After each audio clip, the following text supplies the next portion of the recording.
Formal nang sinampahan ng kaukulang kaso ang isang 49 anyos na lalaki na kinilala sa alias na June matapos mahulihan ng mahigit 220,000 pesos na halaga ng mga iligal na sigarilyo sa isang bypass operation sa Pasacao, Camarines Sur.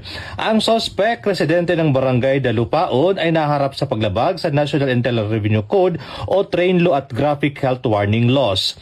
Naaresto ang sospek noong January 20 sa pinagsalib na operasyon ng Pasacao MPS at Provincial Intelligence Unit katuwang ang CIDG Camarines Sur, RSOU at RID5 at Bureau of Internal Revenue Region 5. Sa operasyon, nasamsama ang ibang brand ng sigarilyo na walang tax stamps at walang nakapaskil na graphic health warnings na itinakda ng batas.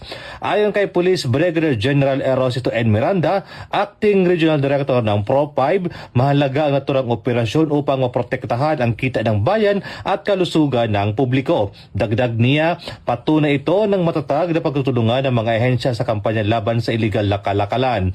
Kasakulukuyang nasa kustodiyo ng pulisya ang sospek habang hinihintay ang resolusyon ng kanyang kaso.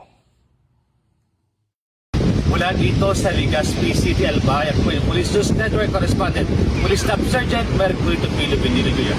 Alagad ng batas, tagataguyod ng Balitang Pulis.